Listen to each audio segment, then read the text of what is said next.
Hi, I was asked what was my out-of-pocket expense for my tummy tuck, and I actually didn't have an out-of-pocket expense for my tummy tuck.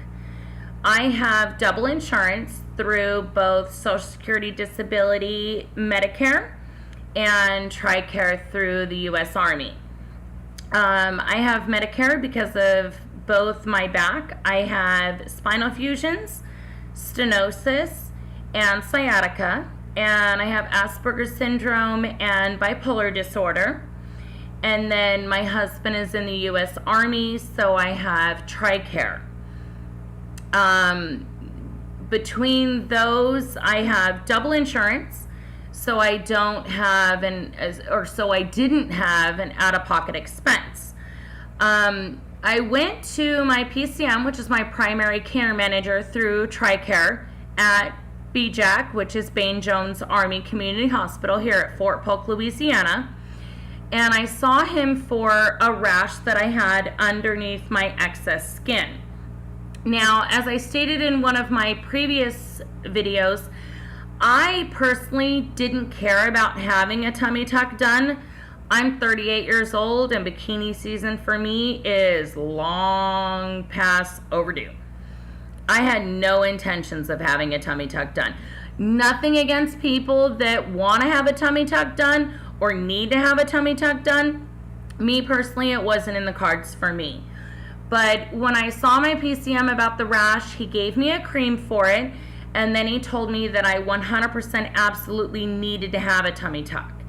He said that because of the breakdown of the skin underneath my excess skin, that my rashes would continue lifelong, that they would lead to a staph infection eventually, and that a staph infection would lead to MRSA, and MRSA could lead to death. That 100% I needed to have a tummy tuck and an abdominoplasty done. And that scared the living cockadoodie out of me. So he gave me a referral to a highly sought after plastic surgeon in Alexandria, and I cannot remember his name, but I called that plastic surgeon for 2 weeks and never got an answer to his phone call or to my phone call, and he never returned my phone call. So I got on the internet and I found Dr. McCabe, MCCABE, Dr. McCabe, and I called Dr. McCabe's office and they answered the phone, and I said, hey, if I call you with a referral from TRICARE, would you guys be able to fit me in this week? And they said, absolutely.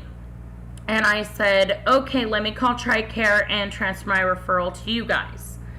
So I called TRICARE, I transferred the referral to them.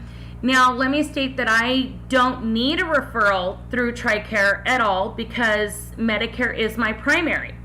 However, if I use Medicare as the primary, I still have a deductible. And in order for TRICARE to easily pay my deductible without me having to finagle and argue with them, it's easiest for me to go their route and use their referral process. So I decided to go that route. So I did call TRICARE back. I said, hey, can you change my referral to Dr. McCabe? They said, absolutely, no problem. I called Dr. McCabe's office back. I said, can you set me up with an appointment? They gave me an appointment 2 days later. I went down and I saw Dr. McCabe. Now, by this point, my rash is already cleared up by a cream that the PCM had given me. So I did not have a rash at that point.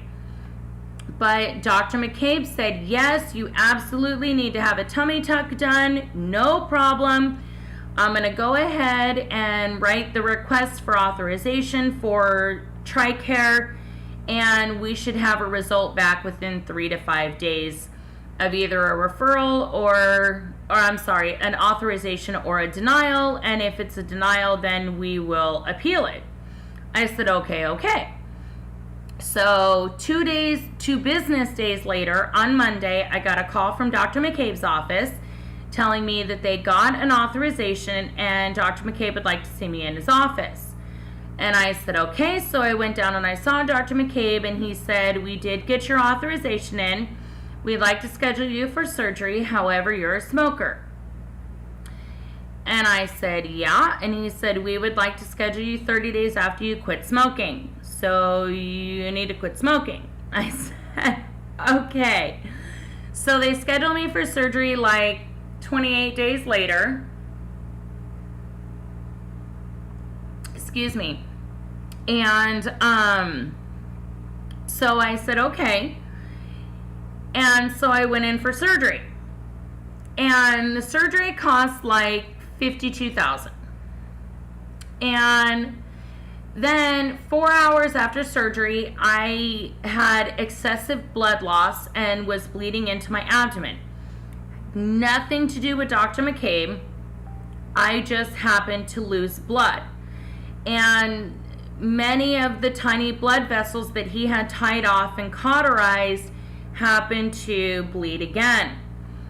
So I was rushed back into emergency surgery. So we had to go back in, re-tie off these teeny, tiny little blood vessels and re-cauterize them.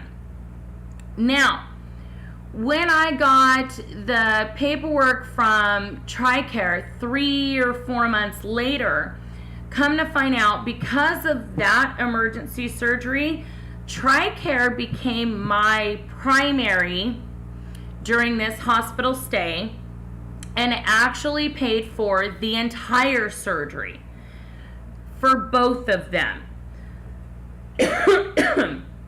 Medicare paid for the hospital stay. TRICARE paid for the deductible of the hospital stay, but TRICARE ended up paying for both of the surgeries.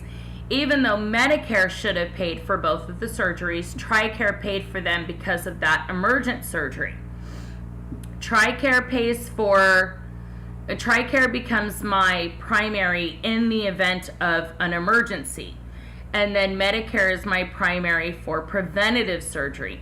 I'm not sure how all of that crazy mumbo jumbo works, but that's how it works. So, the emergent surgery ran about $78,000, and TRICARE paid for the whole thing. They also paid the $52,000 for the original surgery, which they should have only paid about $2,000 deductible, and Medicare should have paid for the other $50,000. But they didn't. TRICARE paid for the whole thing.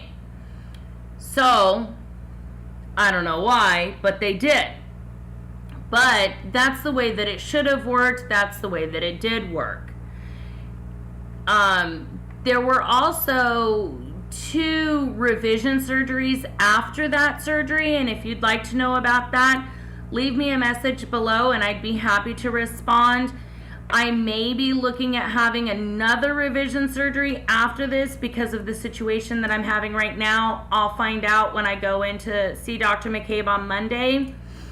If you have any questions, please feel free to let me know. Hit me on my Facebook. Love y'all. Hope you have a wonderful day. Take care. Blessed be.